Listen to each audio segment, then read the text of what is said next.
Welcome to this tutorial on the basic use of radio navigation in the Mirage F1. We will go over the use of TACAN or Tactical Air Navigation Beacons, VOR or Very High Frequency Omnidirectional Ranging Beacons, the use of the different models of IDN Navigation Indicator in the Mirage F1 variants, advantages and disadvantages of both systems, and a simple form of navigation fixing.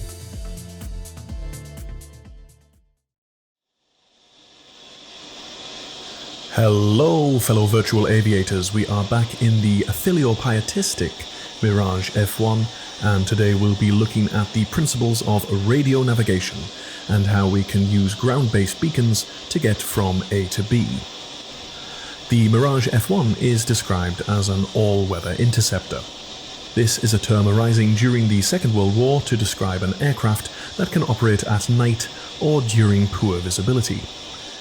Typically, in good visible conditions, the pilot can navigate simply using a map, landmarks observable on the ground, and dead reckoning techniques. However, when the conditions are not so rosy, we must rely on other methods, such as radio navigation. This form of navigation is available in both the current Mirage F1 CE and EE variants. As you can see, the sun is setting over the eastern Mediterranean Sea and we are about to fly a simple patrol mission. There is some cloud in the sky and very soon it will be nighttime. We will take off from Gazipaşa in southern Turkey before navigating south to overfly Paphos Airport in western Cyprus. From here, as proof of concept, we will rendezvous with a NATO KC-135 MPRS tanker operating in the area. From here, we will fly eastwards and overfly Ramat David in northern Israel, approaching at a heading of 090 degrees. Onwards, we will proceed to the ancient city of Damascus, overflying its airport whilst travelling due north, before returning to Turkey and landing at Adana Sakirpaşa.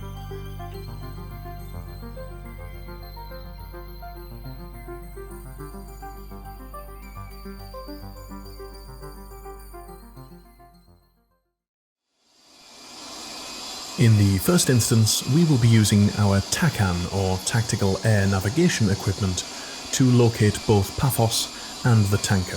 So let's get up in the air and put these systems to the test.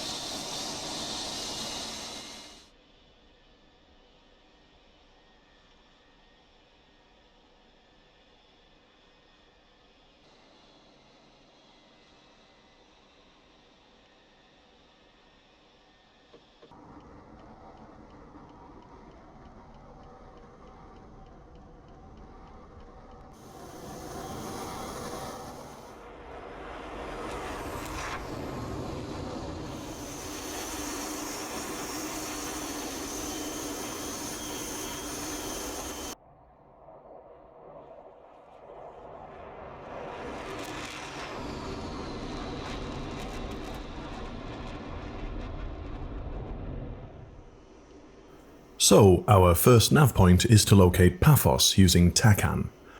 The TACAN system basically works by the exchange of radio signals between the aircraft and a TACAN beacon on the ground. Each TACAN beacon operates on a particular channel, and by comparing signals sent and received, the aircraft can gain bearing and distance information to the beacon's location. Beacons are usually placed at important locations, such as military airbases.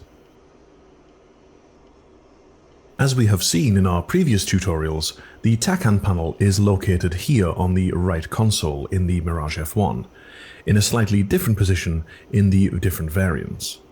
The panel consists of two knobs, each with two sub-control rings and a channel display. A TACAN channel consists of a 1, 2 or 3-digit number together with an X-ray or a Yankee to denote the part of the radio band it is operating on. Each knob adjusts a part of the numerical component of the channel. The left knob changes the tens and hundreds. The right knob adjusts the units. The left sub-control ring adjusts between X-ray and Yankee. The right subcontrol changes the mode between off, rec, which stands for receive, which will provide us with the bearing to the selected beacon, T/R, or transmit receive, which will give us the bearing and the range, and A/A, standing for air-to-air, which is used for TACAN yardsticking. As part of our flight preparation, we have noted all the channels and frequencies we will need. Paphos operates on TACAN channel 79er X-ray and has a Morse identifier of Papa Hotel Alpha. So let's tune the system to the Paphos beacon on 79er X-ray and switch the system to transmit received.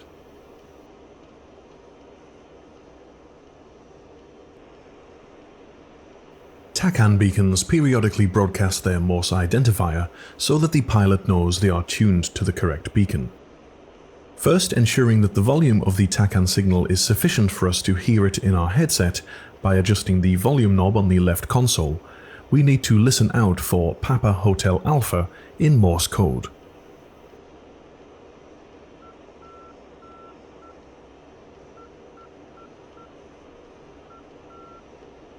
Papa Hotel Alpha confirmed, and we are tuned to the correct beacon. The IDN navigation indicator will be our primary instrument for finding our way, and is laid out in a typical manner of an HSI, or horizontal situation indicator. At present, the IDN is switched off. A red flag with a white saltire showing in this window here indicates either this or that the IDN has developed a fault. Notice also that the bearing needles line up with north when they are not functional, and that a white bar strikes through the reading in this display window. First, we need to select a mode that will display the TACAN information with this switch here. AR, like in other French aircraft, stands for arrêt, or off. The other modes combine different modes of navigation. TT combines radar telemetry and TACAN. TE is exclusively radar telemetry. VT combines VOR and TACAN information. In this case, either TT or VT can be selected, so in this instance, let's use TT. This white triangle marks the lubber line and indicates our current heading, in other words 185 degrees magnetic. If the TACAN signal has been detected, and ensuring that this switch here is set to the N position, the large white arrow-headed needle will now point towards the location of the TACAN beacon. Because we have set our TACAN equipment to transmit-receive, the range to the TACAN beacon is displayed in the window, here 48 nautical miles. We can now navigate to the Paphos TACAN beacon by simply steering our aircraft so that the TACAN needle on the HSI aligns with the heading index lubber line in the 12 o'clock position. In the Mirage F1 EE, the TACAN panel is also located on the right console, albeit further aft. It functions in exactly the same way as that in the F1 CE.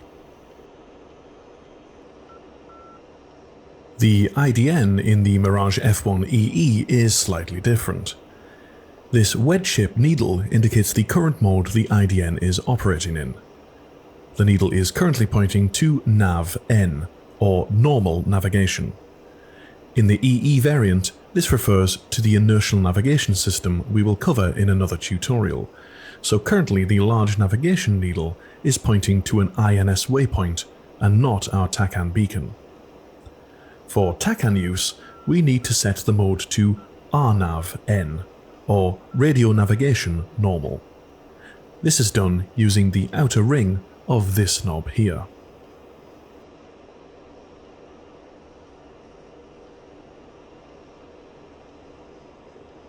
By placing the IDN into this mode, the large needle now points to the TACAN beacon, and any ranging information in the window refers to this.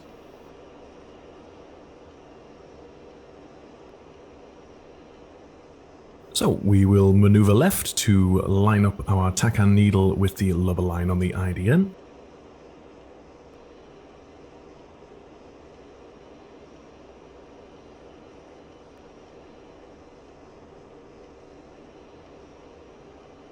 And there we go, we're heading straight towards it with 33 nautical miles to go. Make any minor adjustments required to keep that arrow pointing towards the 12 o'clock position.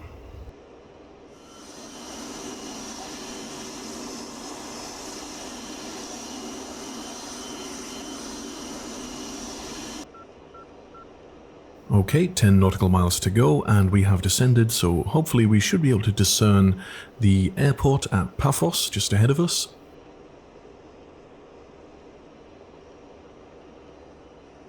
And there it is, Paphos located using a TACAN beacon.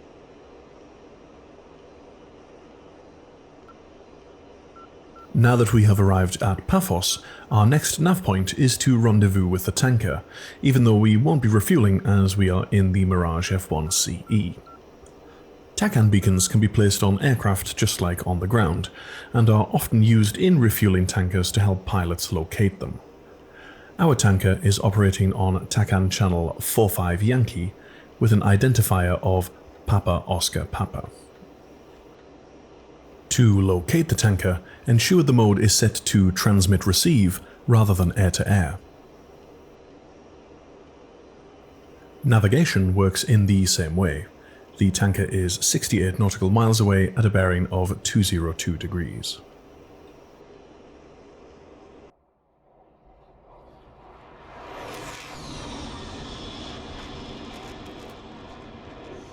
TACAN is a long-range system, conceivably up to 390 nautical miles.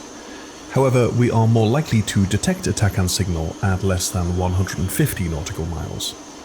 Unfortunately, the signal can be blocked by terrain, so if we find ourselves unable to detect it, we can increase our altitude to hopefully overcome any obstacle. TACAN beacons are not as common as other systems such as VOR, and another disadvantage is that no encryption of the signal is available.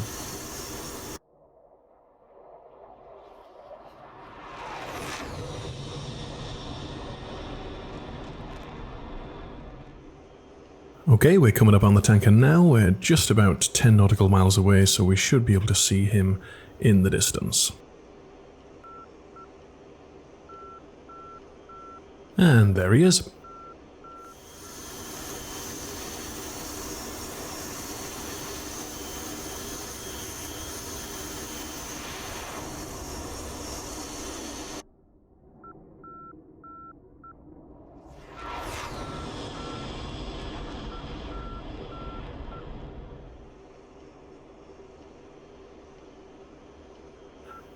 Our next nav point is Ramat David.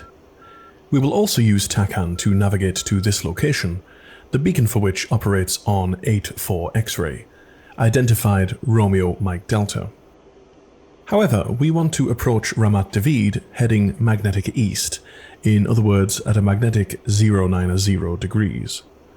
This could be for a number of reasons, perhaps tactical or perhaps just for navigation purposes. Let's set the appropriate channel as normal.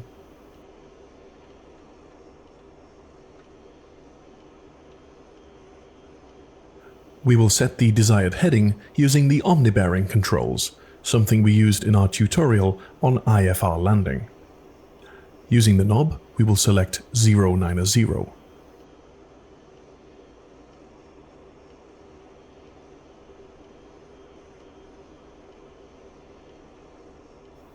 Using the subselection ring, we will then select TAC to tell the Mirage F1's navigation system that we want it to queue off the selected TACAN beacon. Interestingly, the main navigation needle is spinning on the HSI.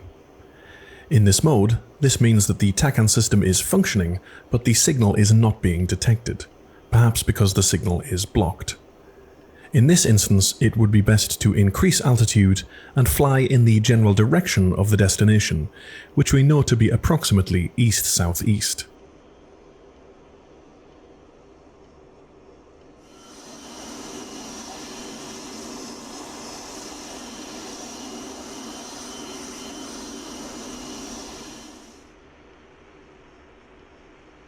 The needle is still spinning, but if we listen closely,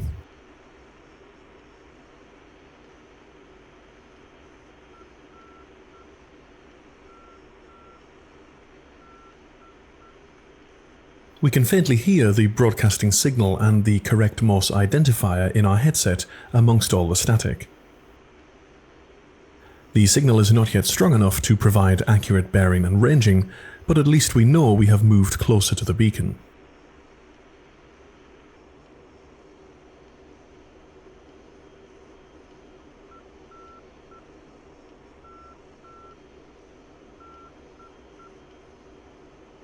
Eureka!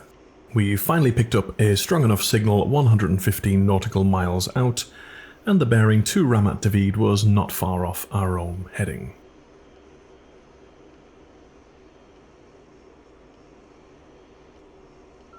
To achieve the correct course heading of 090 degrees, we must steer onto course using the yellow needle on the spherical ADI. By maneuvering the aircraft in such a way as to bring the needle into the center, we will be steered onto the heading we selected as the omni bearing. This can be done manually or by using the autopilot, as demonstrated in our previous tutorial.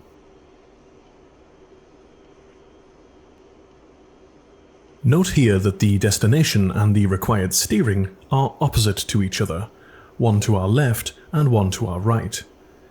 This means that if we hold this course, we will eventually intercept with the radial of the required heading. However, we can speed up the process by placing our destination somewhere between 10 and 80 degrees to the left if we are required to steer to the right, and vice versa.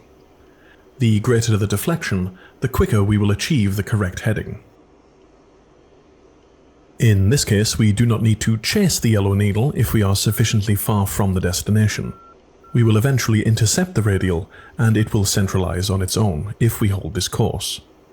To assist us, however, we will employ the route autopilot.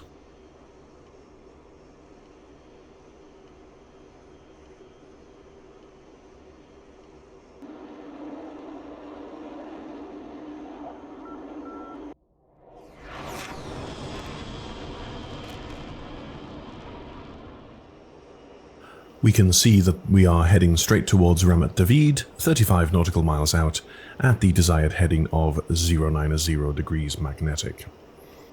We are going to be making some changes to the omni bearing soon, so we've disengaged the route autopilot so that we do not get any adjustment now we have achieved the desired heading. The lights are very faint, but we are just about to overfly Ramat David.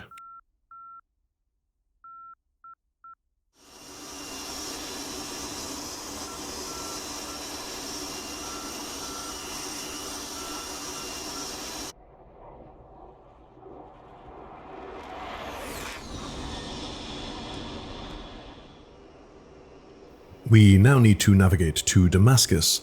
However, there is no TACAN beacon present in that area, so we must use our alternative form of radio navigation, VOR, or Very High Frequency Omnidirectional Ranging. This works in a very similar manner to TACAN. A VOR beacon on the ground broadcasts two signals, and the phase difference between these signals can be measured by the equipment on board our aircraft. One frequency is fixed, and the other we must tune into on our combined VOR ILS panel.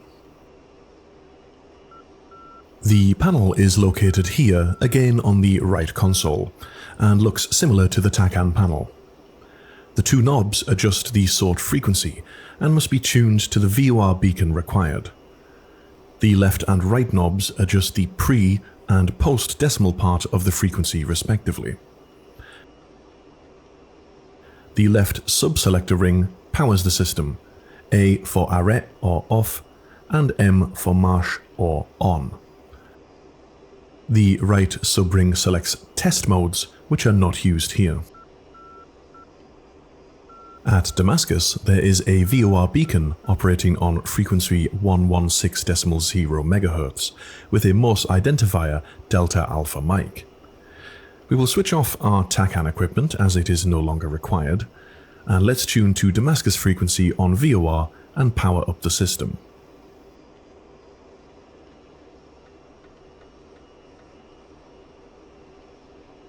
We also want to approach Damascus heading magnetic north, or at 000 degrees.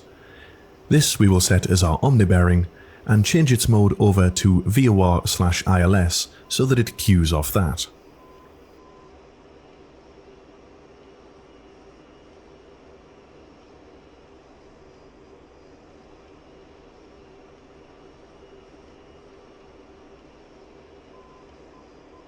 Again, first assuring that the VOR volume is turned up sufficiently, we should be able to hear the identifier, in this case Delta Alpha Mike.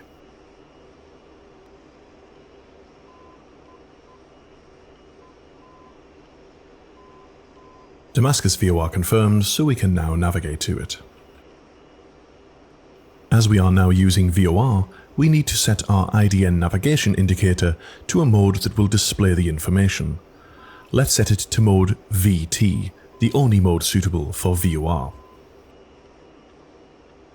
When using VOR, we take our bearing information from the smaller needle, rather than the larger one we used with TACAN. So we can see here that Damascus is at a bearing of approximately 047 degrees. The Mirage F1 does not have any dedicated distance measuring equipment for use with VOR, so notice please that there is no range displayed in the window. If there is a range, this refers to a TACAN beacon and never to VOR.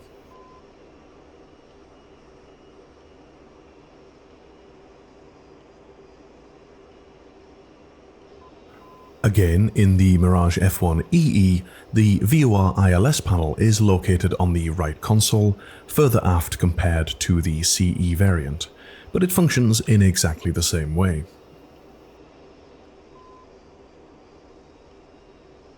To use VOR with the IDN in the EE variant, we can either be in NAV-N or RNAV-N modes, somewhat counterintuitively given that we are using a radio navigation mode.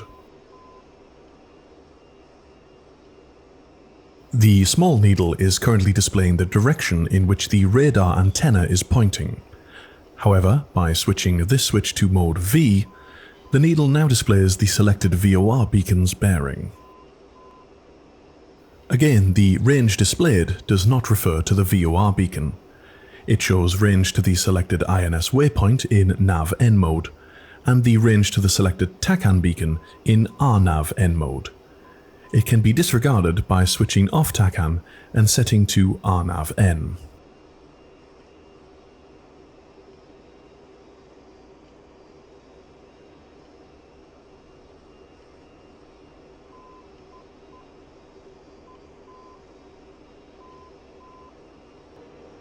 So we are going to steer so that the smaller needle on the IDN aligns with the lubber line in the 12 o'clock position, and we'll once again utilize the route autopilot to get us onto the desired course heading.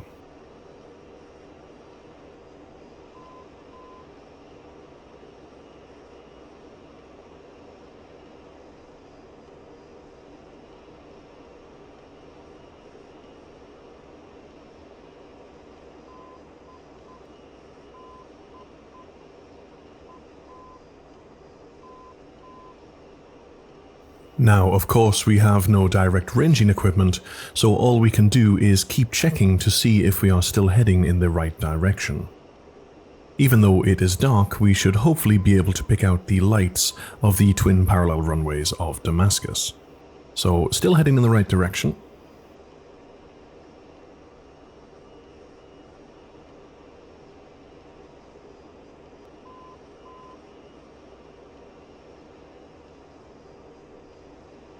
From our map we can see that the VOR beacon at Damascus is slightly west of the airport, and I think we can just about see the airport's lights now just across there.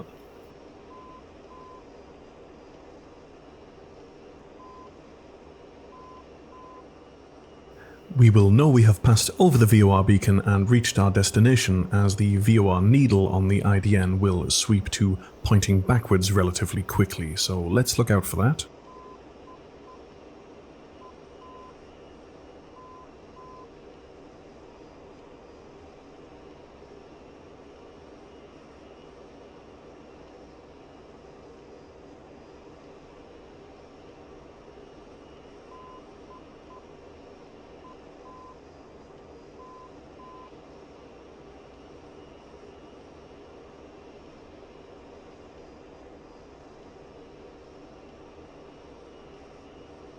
And there it goes.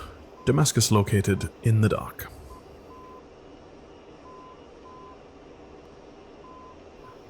Our final nav point is our terminal airfield, Adana, which likewise doesn't have a TACAN beacon, but does have a VOR on 112.70 MHz, identifier Alpha Delta Alpha. Adana is approximately at a bearing of 340 degrees magnetic from Damascus, so we are going to set that also as our omni bearing to help us with a different technique, an old-fashioned but simple form of navigation fixing. We will be flying towards Adana at a heading of 340 degrees, represented by the red line. We will be guided by its VOR beacon. However, we are also aware that Hatay Airfield also has a VOR beacon. As we travel along the 340 degrees radial, we will periodically switch to Hatay's VOR beacon and take a bearing. By comparing this to positions on the radial, we will be able to estimate the range to Adana. When Hatay is at 000 degrees, we will be approximately 150 nautical miles from Adana. When it is at 045 degrees, we will be approximately 65 miles from Adana. And when Hatay is at 090 degrees, Adana will be approximately 40 nautical miles away. From this, we can interpolate estimated ranges in between.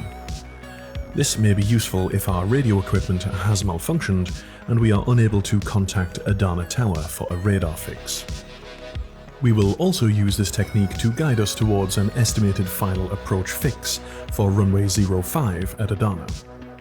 When we are 40 miles away, indicated by Hatay being at 090 degrees, we will sweep to the northwest in preparation for aligning with the runway radial.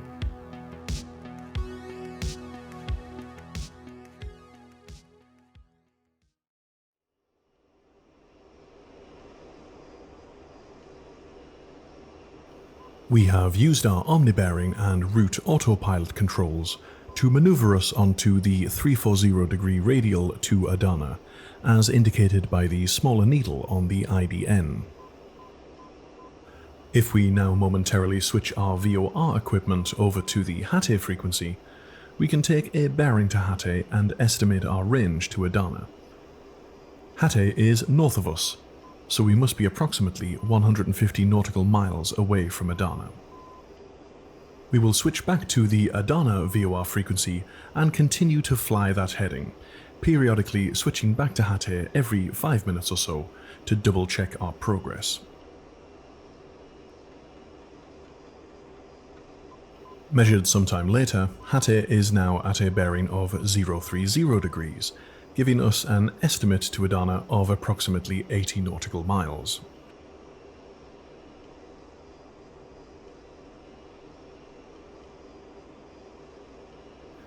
Measured again sometime later, Hatay is now approaching a bearing of 090 degrees, giving us an estimated range to Adana of approximately 40 miles. This is the point at which we are going to turn towards our final approach point for ILS landing.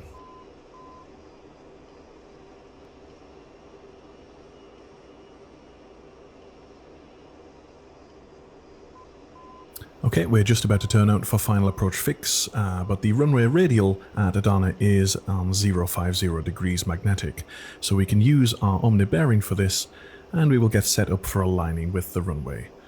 This is covered in our tutorial on IFR landing procedures.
Well, as ever, I hope that was useful for you.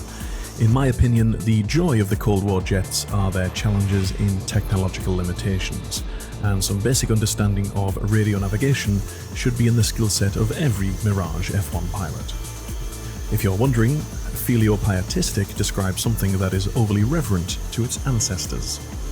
With heartfelt gratitude to my patrons, especially Jan11, Lakota21, Plabs, Blake Armin, and our new Reiver Wizzo, the one and only Star Lover. Your support will always be thankfully received and faithfully applied. Feel free to do the usual thing, like, subscribe, comment, and share, but until next time, virtual aviators, keep on rocking and keep on flying. This is Reiver saying last call.